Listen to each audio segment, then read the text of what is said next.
Abra sua Bíblia aí em 2 Crônicas, capítulo 20. Eu achei esse texto propício para hoje. Eu acho que poucos textos da Bíblia fala conosco como esse aqui para esses dias. Quem já leu ele aí recente, que às vezes a gente lê, mas esquece, né? Mas nós vamos falar de quê? Da vitória de Josafá sobre Moabe, Amon e os dos montes de Seir. Irmãos, pensem no tamanho da circunstância que esse rei enfrentou. E nós vamos falar nessa temática. O que fazer quando não se sabe o que fazer? Eu, estudando essa mensagem hoje, lembrei do Hermínio, né? Que está também num desafio grande. E muitos de nós estamos num desafio. O que fazer quando não se sabe o que fazer? É complicado. Você olha assim, não posso fazer, não tenho força, não tenho o suficiente, não tenho auxílio humano.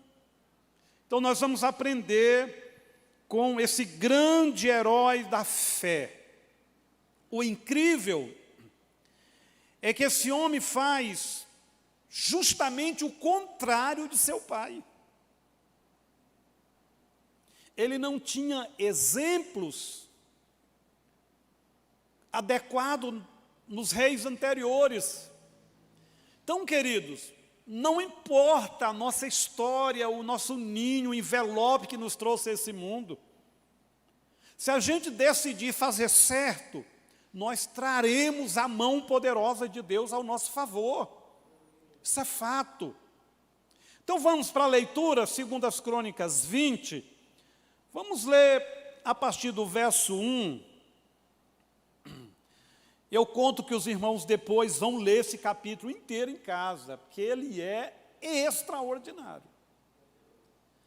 É digno de filme longa-metragem esse texto, que é um negócio extraordinário. Depois disso, os moabitas e os amonitas, como alguns dos meunitas, entraram em guerra contra Josafá. Então informaram a Josafá: um exército enorme vem contra ti de Edom, do outro lado do mar Morto. Já está em Azazon Tamar, isto é, em Gide. Alarmado, Josafá decidiu consultar o Senhor e proclamou um jejum em todo o reino de Judá. Reuniu-se, pois, o povo, vindo de todas as cidades de Judá, para buscar a ajuda do Senhor. Josafá levantou-se na assembleia de Judá e de Jerusalém, no templo do Senhor, na frente do pátio novo, e orou. Olha a oração. Senhor, Deus dos nossos antepassados, não és tu o Deus que está nos céus? Tu dominas sobre todo o reino do mundo. Força e poder estão em tuas mãos, e ninguém pode opor-se a ti.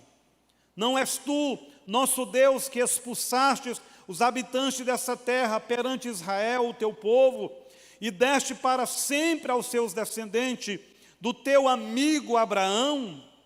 Eles a têm habitado e nela construíram um santuário em honra ao teu nome, dizendo: se alguma desgraça nos atingir, seja o castigo da espada, seja a peste, seja a fome, nós nos colocaremos em tua presença diante deste templo, pois ele leva o teu nome, e clamaremos a ti em nossa angústia, e tu nos ouvirás e nos salvarás.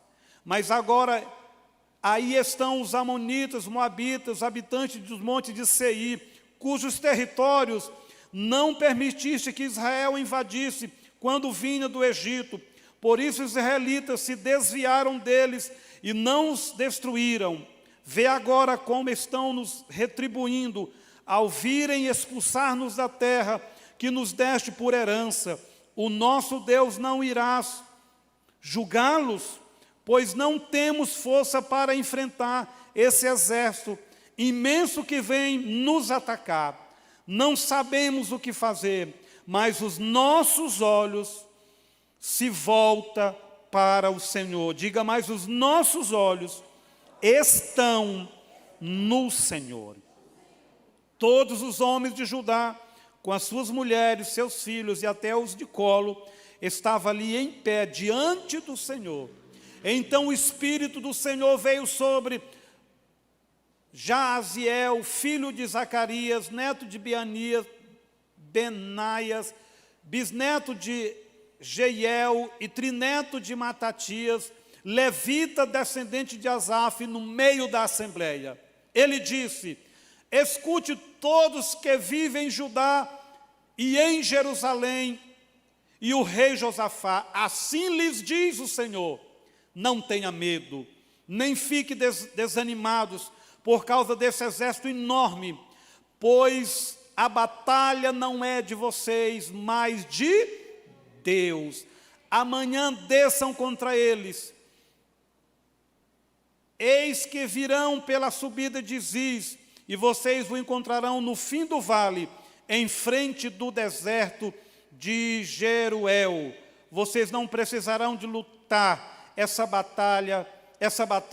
Tomem suas posições, permaneça firmes, veja o livramento que o Senhor dará a ajudar a Jerusalém. Não tenha medo, não desanime, saia para enfrentá-los. Amanhã o Senhor estará com vocês.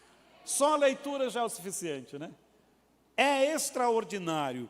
Diga comigo, o que fazer quando não sabemos o que fazer? Irmãos, problema, adversidade é uma realidade da vida. Todos nós estamos sujeitos. Todos nós.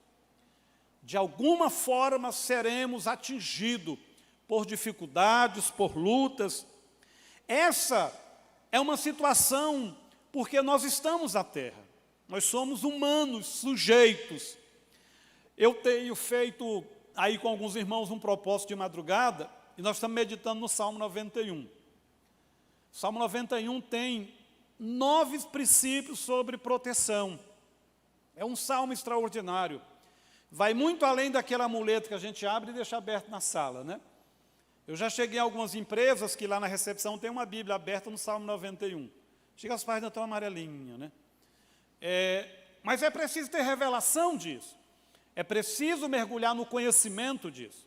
Não basta só ter a Bíblia lá, é preciso você ter o que diz o primeiro versículo: fazer do Senhor a sua habitação.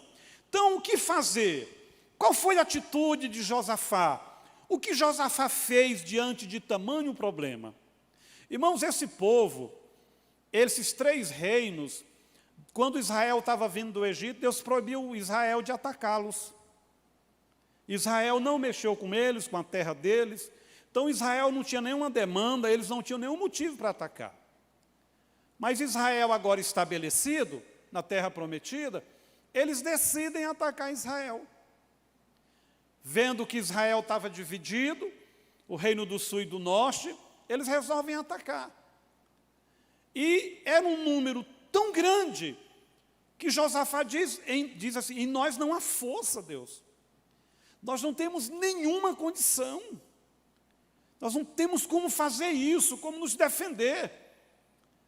Irmãos, e aí Deus levanta um profeta.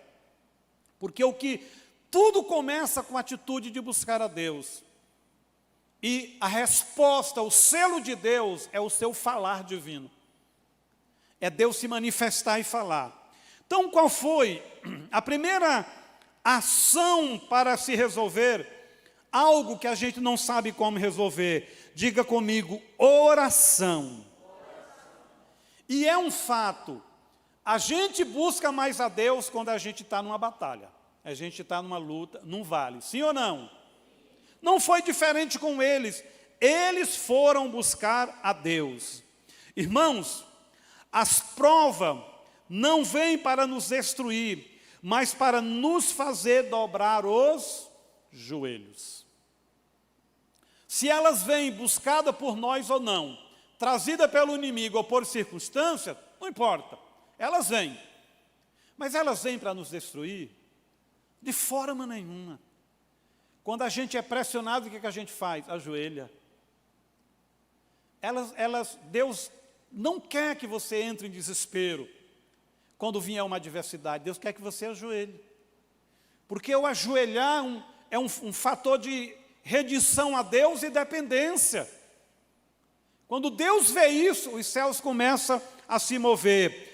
Diga, primeira atitude para resolver um problema: oração. É verdade. Quando devemos orar? Os textos que lemos nos apresentam pelo menos 3 razões que a gente precisa nos levar à oração. E isso, irmãos, é fato, é muito fato. Nós precisamos orar quando o inimigo nos ataca. Josafá convocou a nação para orar na hora do perigo, na hora do cerco, na hora da ameaça. Estamos sendo atacados também, isso é fato. Quem é que não se sente de alguma forma inseguro hoje? Quem é que não se sente que a gente perdeu o chão no último ano e agora o trem volta de novo a nos assustar? Ninguém tem 100% de segurança nesse mundo. A nossa segurança está em Deus. Mas se nós dependêssemos só do que vemos, do material, nós estaríamos em grande segurança. Então, se a igreja já orava, se nós já estávamos em oração, o que precisa acontecer agora conosco? Mais oração. Porque nós estamos sendo atacados, a nossa nação, a nossa cidade, o nosso estado, os nossos familiares. Queridos, mas não é só atacado por causa da pandemia. Existem vários ataques espirituais invisíveis. Ataque no casamento, ataque na saúde, nas finanças. Nós enfrentamos inimigos, e são muitos. E qual deve ser a nossa atitude? Deve ser a atitude que Josafá tomou. Qual foi a primeira coisa? Eles decidiram orar mais fervorosamente. E foram orar por quê? Primeiro, porque o inimigo os atacava. Segundo, devemos orar quando estamos com medo. O que diz o verso 3? Que eles estavam apavorados, com medo. Queridos, e é fato, Josafá teve medo e buscou o Senhor. O medo não afastou de Deus, mas o levou para Deus. Quando os nossos recursos acabam, precisamos buscar aquele que está no trono, que comanda, que tem todo o recurso. O medo faz o quê? Quando você está diante do desafio, do medo de uma situação, isso te leva mais para perto de Deus ou te afasta de Deus? Ou você corre e busca a primeira ajuda humana. No caso deles aqui, não tinha nenhuma. Não tinha como eles resolver o problema.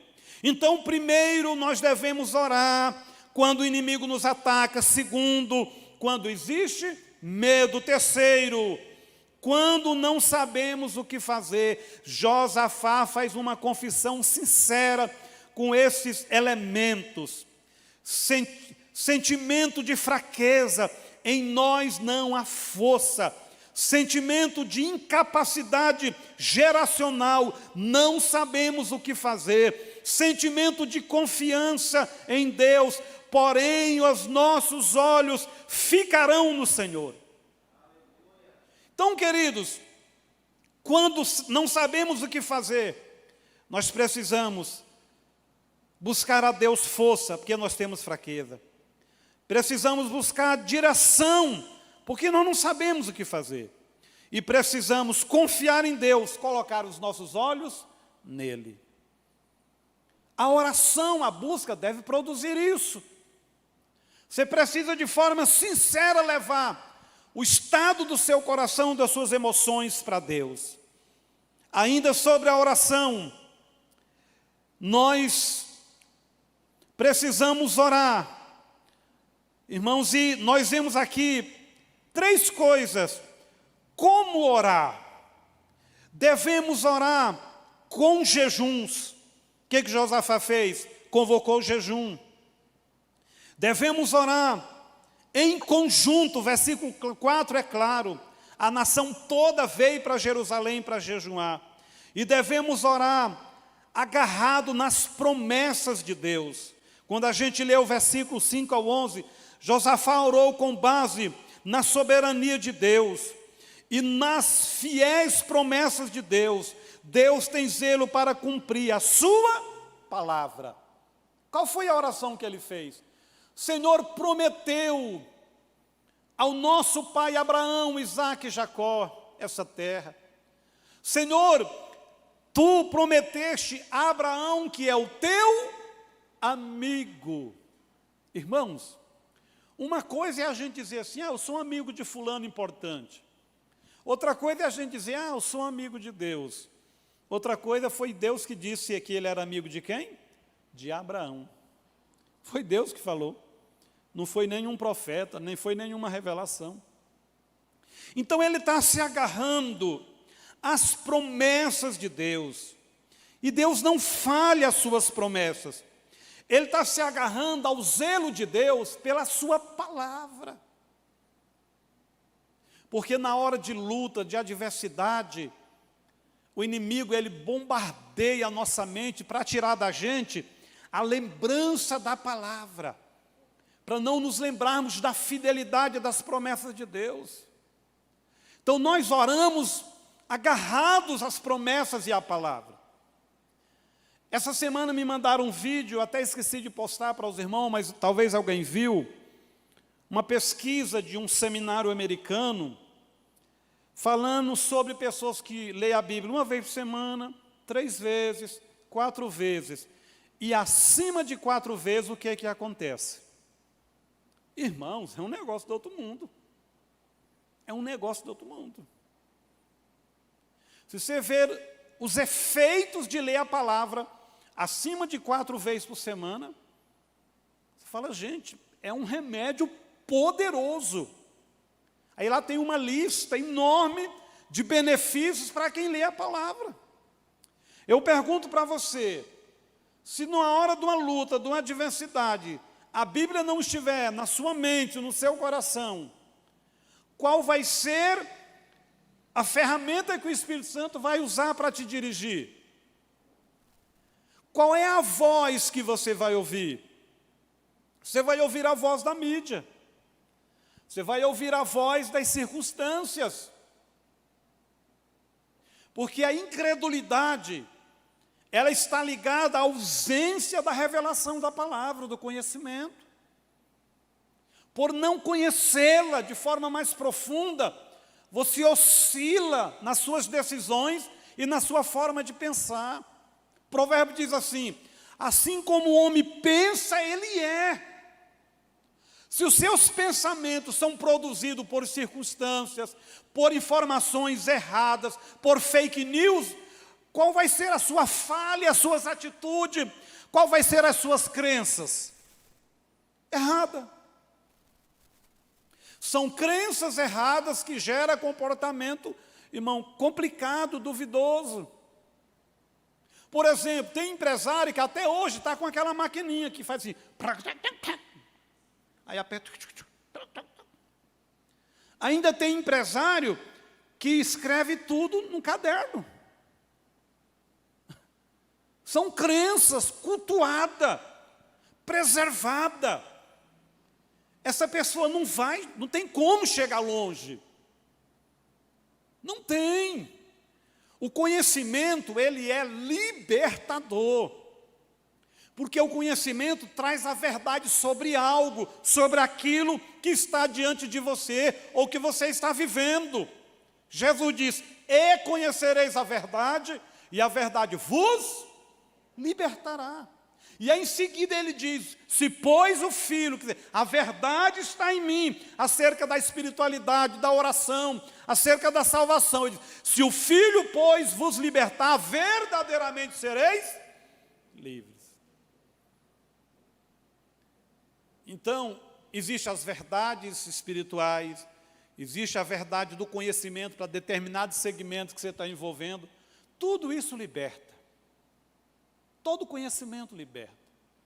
Todo conhecimento. Irmão, conhecer um pouco de medicina, de psicologia, é importante. Ler bons artigos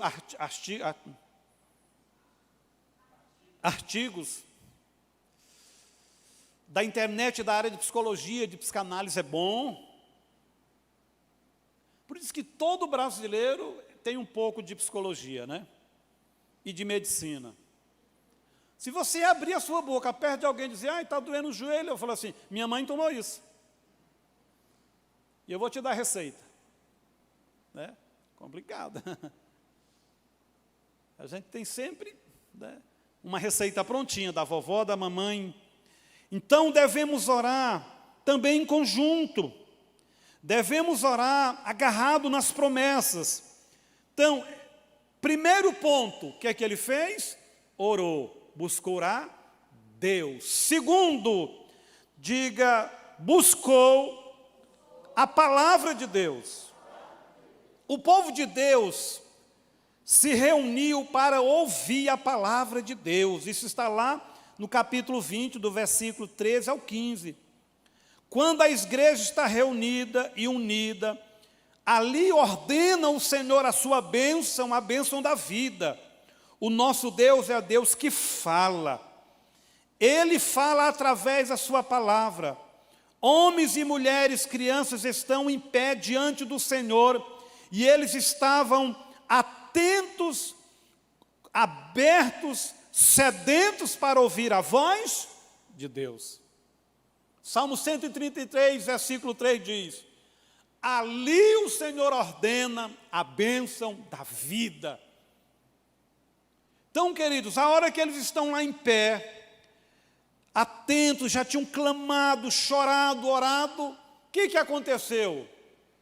Deus falou.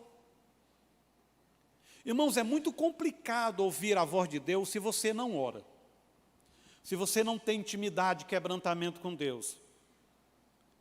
É mais fácil você ouvir a sua mente, a sua alma, ou um espírito maligno de engano do que a Deus.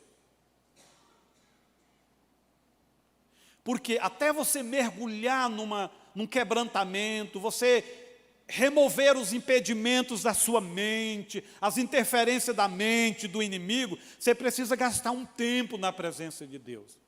E a nossa geração não tem paciência de buscar a Deus. Nós queremos tudo no fast food, né? Rapidinho, tudo pronto.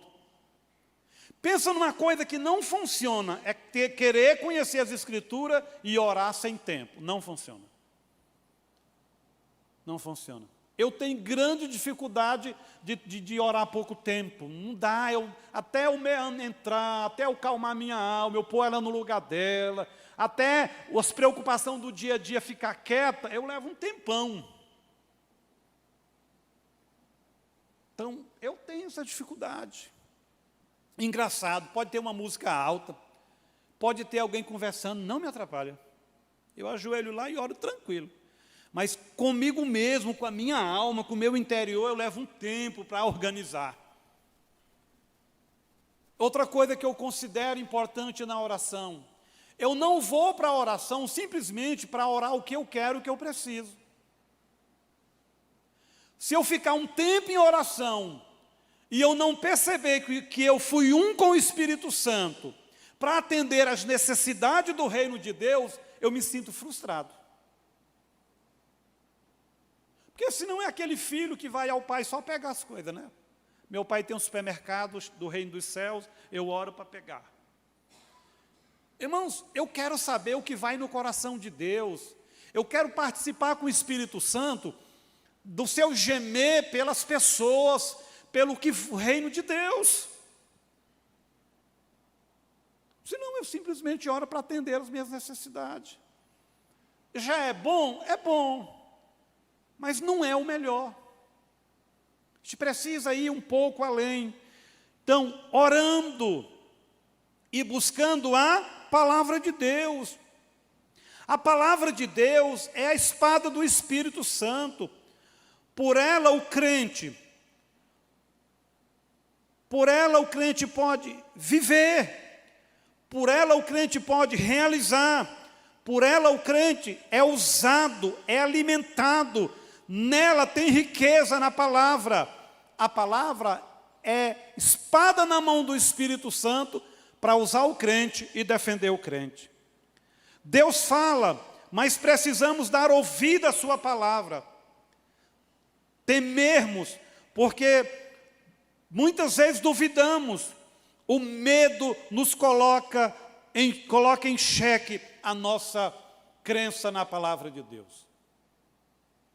Mas é justamente a palavra que elimina o medo. É justamente a palavra que nos leva ao descanso. O povo de Deus precisa compreender pela palavra que se Deus está do seu lado, somos mais do que vencedores.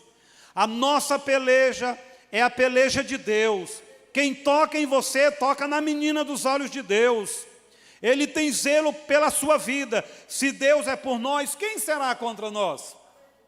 Ninguém pode nos tocar, ninguém pode nos atrair. O povo de Deus precisa compreender que a nossa vitória vem do Senhor e não das nossas forças. Foi isso que ele disse. A vitória vem do Senhor, Ele é o vencedor, invicto em todas as batalhas. Precisamos descansar em Deus. Deus tratou do sentimento deles, curando-os do medo. Não tenhais medo, eu sustento vocês. Deus tomou a causa deles em suas mãos. A peleja não será vossa, mas é de Deus. Deus prometeu estar com eles, porque o Senhor está conosco. O povo de Deus precisa compreender que a nossa segurança não está em nossa força, mas no Senhor. Estamos seguros quando cremos, estamos seguros quando confiamos na palavra, somos prósperos quando tomamos posse da palavra. A vitória está em buscar a Deus e ouvir e obedecer a sua palavra. Diga ouvir, buscar, crer na palavra e obedecer. Tudo que Josafá fez nesse tópico 2 foi relacionado a crer na palavra, nas promessas. Primeiro, diga a oração. Segundo, guardar a palavra, buscar a palavra. Você está diante de uma situação que você não sabe como resolver? Que você não tem? Está aqui uma receita. E receita que não falha, porque ela veio do Espírito Santo. E terceiro, diga comigo, louvar a Deus. Quando ele chega, reúne o povo, eles começam a orar, e Deus levanta um profeta. Ele se agarra às Escrituras. E depois, irmão, no auge da batalha, o que é que eles fizeram? Adoração e louvor. Isso parece uma contradição, não parece? Eu fico pensando como as nações que foram lutar contra Israel ficavam quando Israel agia com essa atitude. E como que eles ficavam depois de Deus ter dado vitória, sem Israel levantar uma espada. Eu vou fazer questão de ler boa parte do que está escrito aqui. O louvor é arma de guerra. Josafá não enfrenta o inimigo com um exército, mas com um coral. É mole. Não enfrentou o exército inimigo enorme com um exército Diga, mas enfrentou com um coral.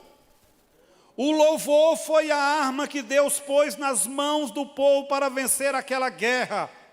O louvor foi a arma que desbaratou o inimigo.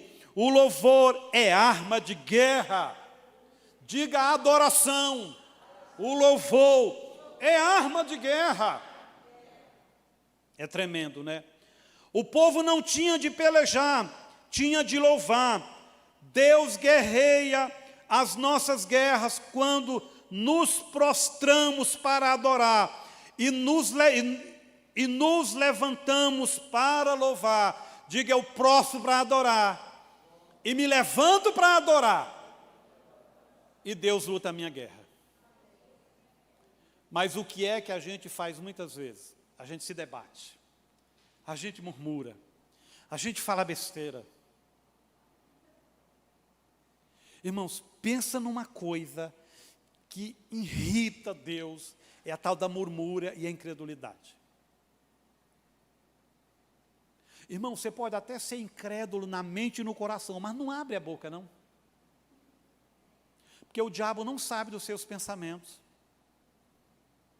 Pelo menos você passa diante do inimigo como crente, como alguém que está crendo.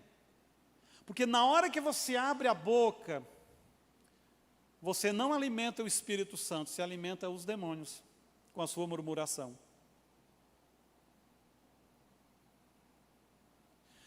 Uma das coisas que eu mais admiro em Deus é a paciência. Ele é longânimo. Como Deus é longânimo? Deus está aqui e há 5 dias para frente, Ele já colocou lá a sua bênção, a sua recompensa, a sua resposta. E a gente cai sempre na mesma armadilha, abrir a boca para falar besteira.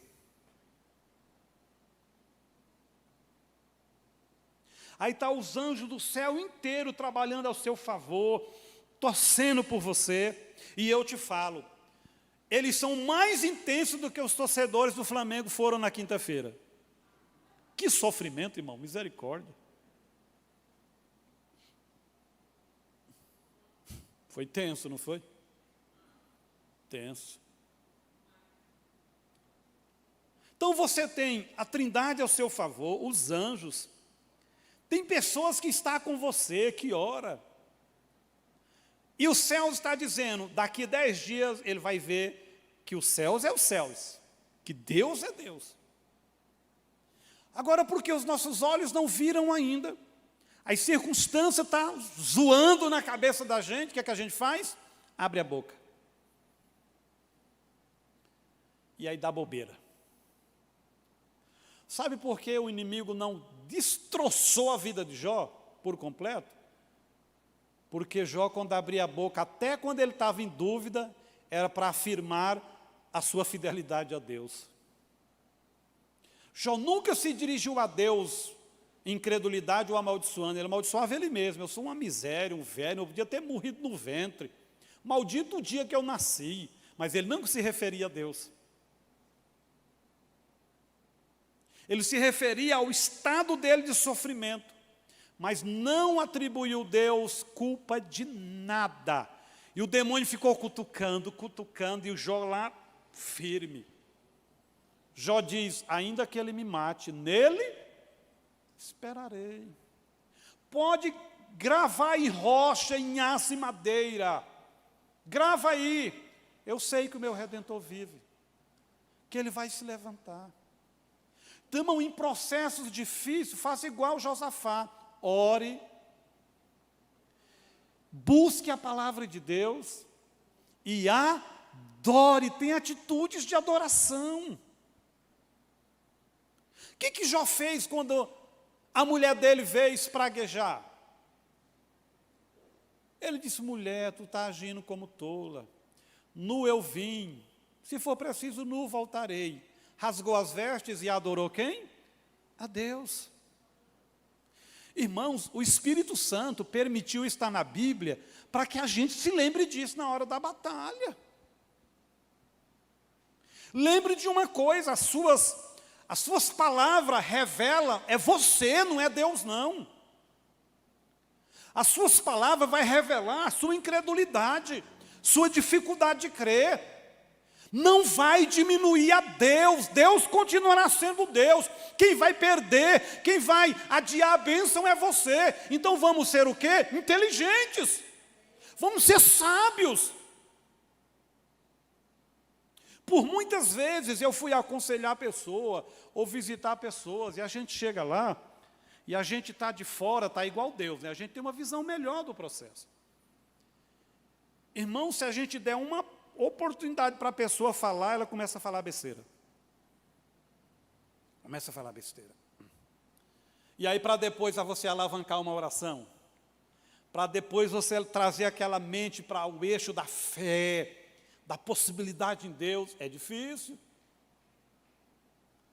Então, às vezes, a gente gasta mais energia no Espírito, não é para Deus manifestar, é para pegar a pessoa e levar ele para a fé.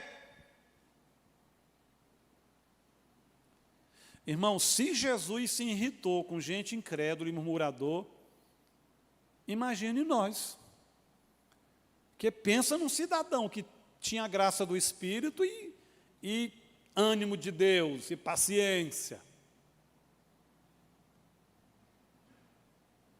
Mas talvez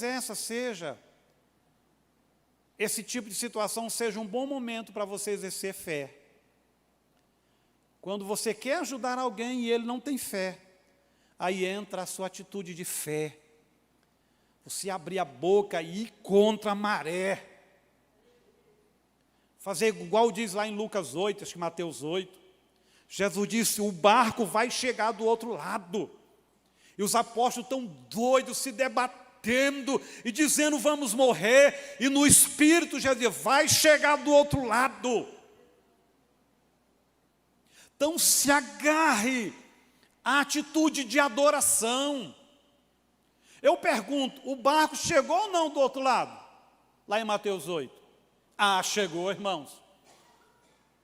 Com o diabo dizendo que não, com o apóstolo dizendo que não, com todo mundo, chegou do outro lado. Diga, o barco da minha vida, da minha história, vai chegar do outro lado. Talvez alguns rachados, sem aquela bandeira de cima, às vezes os remos não vai chegar junto, mas vai chegar, porque quem prometeu é fiel. Fiel. Então, irmãos, o louvor nos põe acima das circunstâncias e das adversidades. O louvor é um ato de fé e é confiança inabalável no Deus que vai agir. O louvor te põe de pé diante das circunstâncias e te firma naquele Deus que vai se levantar ao seu favor. O louvor não é apenas para hora de alegria, ele não é consequência da vitória, mas diga a causa da vitória. Mas muitos só conseguem adorar, celebrar e louvar por causa da vitória. Mas se você olhar à luz da teologia bíblica, o louvor não é por causa da vitória, o louvor causa a vitória. Ele precisa vir antes de você estar com o troféu na mão, porque com isso você vai cumprir o que diz Hebreus, manter firme a confissão da fé. Quem é que adora? É quem tem fé em Deus. É quem tem fé que o invisível vai acontecer, que o que ainda está oculto vai se manifestar ao nosso favor. Então, guarde na sua mente essa informação, essa palavra. O louvor não é por causa da causa da vitória, não é a causa da vitória. Não é porque você teve a vitória. E o louvor, ele traz a vitória. Eu vou ler a frase de novo. O louvor não é apenas, parece que não é aqui. O louvor não é apenas para a hora de alegria. Ele é a consequência da vitória, não é a consequência da vitória, mas a causa da vitória. Essa é uma boa frase para você postar lá nas suas redes sociais. em vez de ficar postando foto de roupa inadequada. Irmão, nunca vi tanta mulher crente expor o seu corpo como nesses dias. E eu fico olhando as redes sociais, somente das irmãs aqui. E tem dia que dá vontade de eu chegar ao chinelo, irmão. Porque uma mulher minha não faz o que muitas mulheres fazem aqui, não. A minha mulher não faria isso, não. Ué, você é casada, você vai mostrar o seu corpo para o mundo por quê? Não estou te entendendo, não. Mulher casada. Irmão, mercadoria exposta demais, perde valor. Perde valor. Você acha que um homem sincero, um homem de Deus, olhando suas redes sociais, vai te escolher para casar? Não vai não, meu querido. Pode ter certeza. E eu fico impressionado com um homem casado, que deixa a mulher dele expor o corpo para o mundo inteiro nas redes sociais. Eu fico, meu Deus, cadê esse homem? Esse homem é cego. Ele está usando um óculos escuro 24 horas? A intimidade de uma mulher casada é para o seu marido, é no quarto, é na sua casa. Na sua casa, minha filha, fique do tipo que você quiser. Esperando o marido chegar do tipo que você quiser. Mas, pelo amor de Deus, você está anunciando você na rede social. O seu instrutor de marketing é ruim demais. É ruim demais. Porque eu fui do mundo até os 22 anos. Eu fui do mundo, da farra, do forró, da pegação. Você acha, quando eu estava lá no mundo, o dia que eu decidi casar, eu fui atrás daquelas? Mas não fui mesmo. Deus me salvou. Olhei para a Meirinha, Assembleia de Deus, né, vestida aqui, quietinha. Irmão, você podia sair atrás da Meirinha. Ela nem tchum. Nem tchum. Um dia um bestinha, não, acho que não vou falar não. Um bestinha lá da igreja, porque tinha um carro. No nosso tempo, quem tinha um carro, Jeová. Imagine um jovem com 20, 22 anos, há 30 anos atrás, ter um carro novo. Era uma tentação. E o fulano falou assim, você não quer que eu te leve em casa, irmã Meire? A gente aproveita e passa ali no bosque, para a gente contemplar as maravilhas. Ela falou assim, vai procurar uma prostituta para andar com você. Mamãe levou na lata no meio. Eu falei, com essa eu vou casar.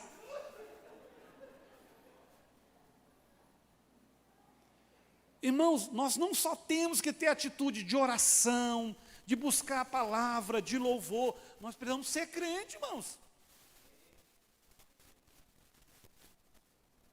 Afinal de contas, nós somos crentes para quê? Não é para ir para o céu? E nós precisamos olhar para o que a Bíblia diz em Malaquias e Zacarias, e outra vez vereis a diferença do que serve a Deus do que não serve.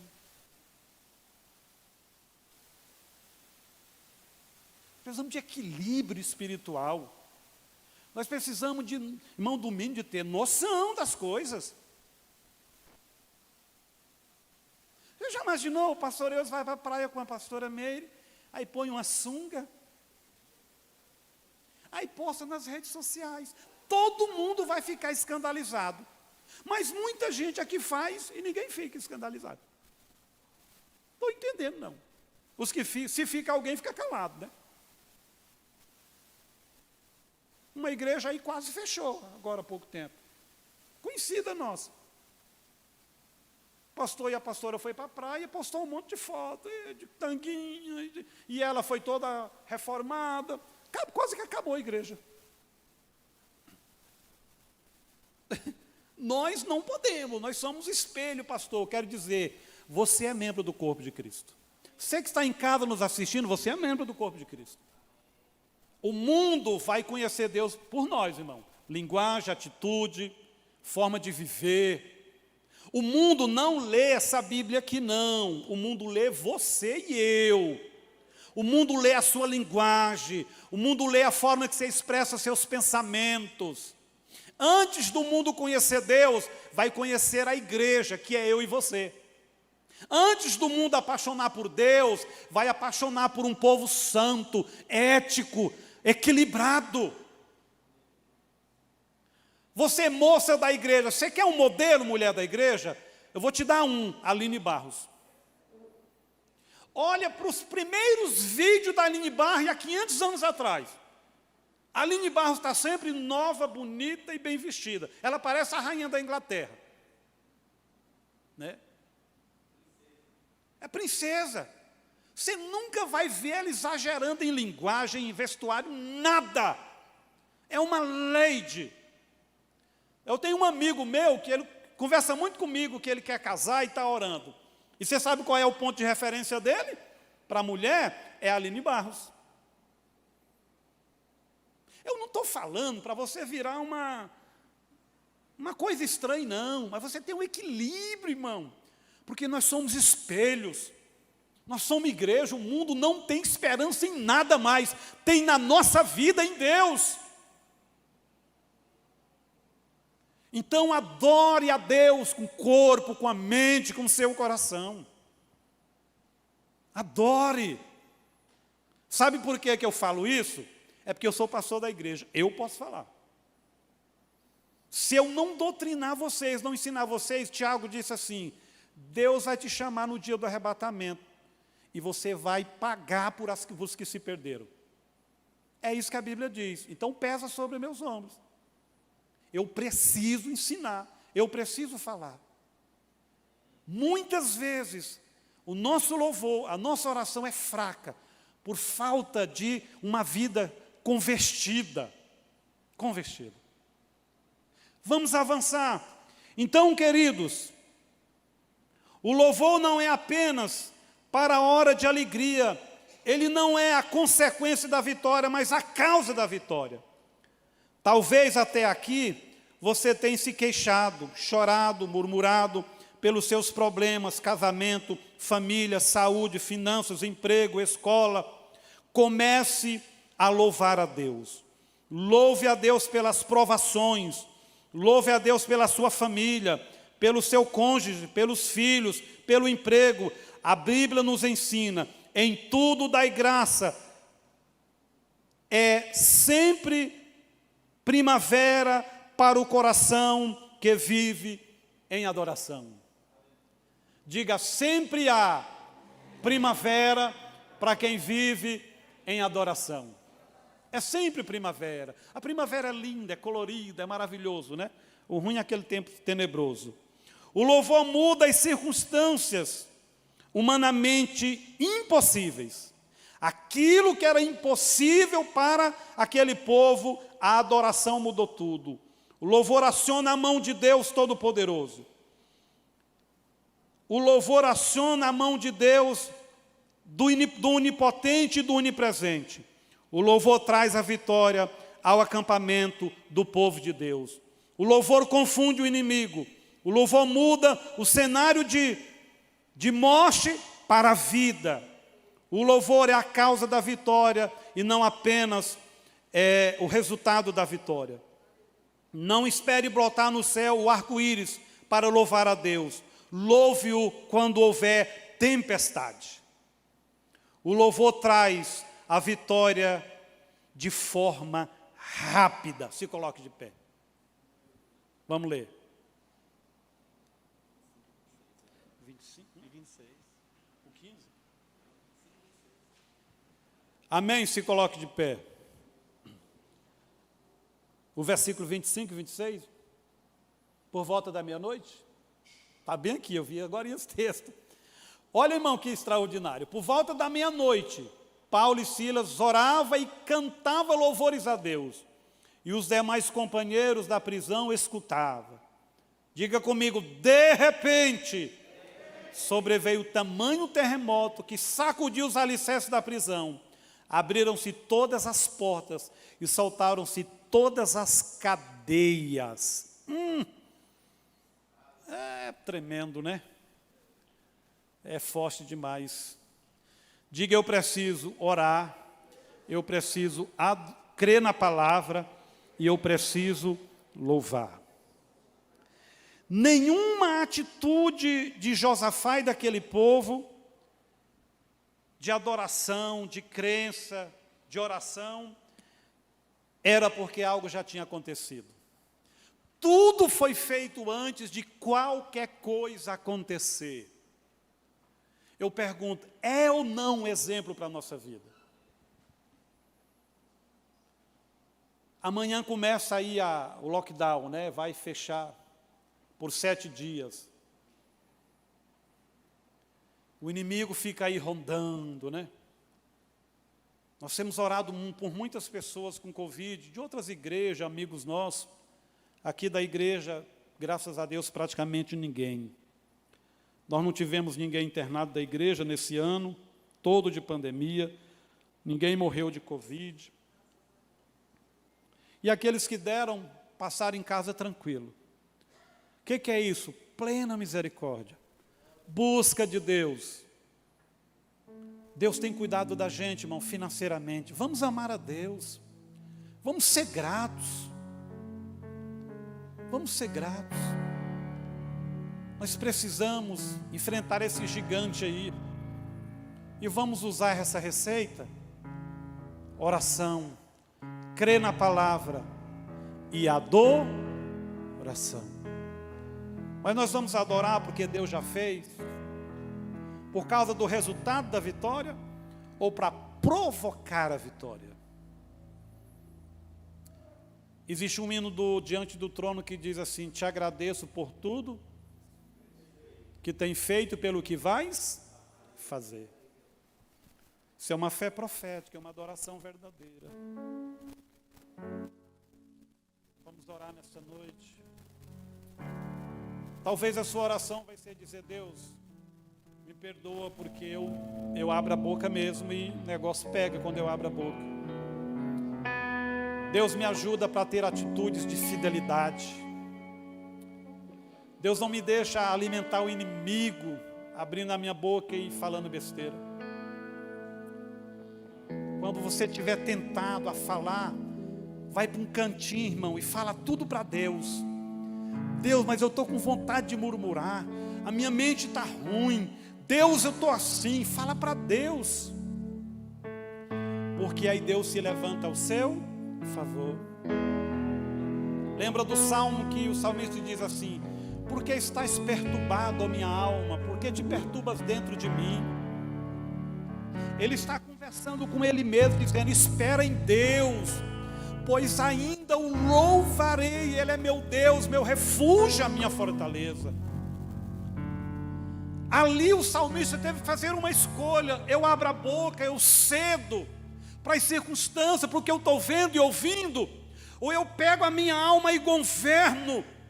Primeiro eu vou buscar a Deus, para depois olhar essa situação. E ele fica repetindo no salmo: espera, pois minha alma em Deus, eu ainda vou louvá-lo, eu ainda vou adorar. Eu vou adorar. Feche seus olhos. Faça uma oração. Naquilo que Deus falou com você nessa palavra, ore a Deus. É você e Deus. Talvez você está precisando pedir força para Deus, pedir ajuda, peça. É perdão? Peça. Peça graça. Não vá embora daqui com seu coração marcado com coisas negativas. Deixa o Espírito Santo trabalhar na sua mente, no seu coração, para você ter uma semana diferente, para você sair daqui tendo problema. Tem problema, mas você vai sair daqui alimentado. Querido Deus, nos colocamos diante do Senhor. Nós estamos como Josafá, nós temos um gigante. Nós temos esse vírus que é um gigante. Que governos, que autoridades, que ciência não tem controle sobre ele. Mas o Senhor tem. Basta uma palavra tua e tudo se dissipa. Deus nos dá graça para passar por isso. Nos dá graça para enfrentar esse mar, essa adversidade. Deus trabalha no nosso emocional, não nos deixa adoecer com ansiedade, com preocupação, quanto o nosso amanhã, se o comércio, se a vida vai ficar parada, se é 7 dias, se é 15, não, que os nossos olhos estejam no Senhor, alegre no Senhor, em adoração, profetizando que tem cura, profetizando o milagre, Senhor, da chegada da vacina, profetizando a restauração dos que estão na UTI, dos doentes, em nome de Jesus. Nós cremos no milagre. Manifesta o teu braço forte, manifesta a tua mão a favor dos nossos, da nossa parentela, dos de perto, de longe. Espírito Santo nos enche, nos capacita para intercessão, para oração, para o clamor. Ajuda a igreja a se levantar diante das circunstâncias do gigante. Em nome de Jesus, em nome de Jesus, nos dá ousadia, nos enche do teu poder, nos enche da tua presença, tira toda incredulidade, toda murmuração e nos fortaleça, Senhor, para a glória do teu nome. Aleluia. Com seus olhos fechados, adore a Deus.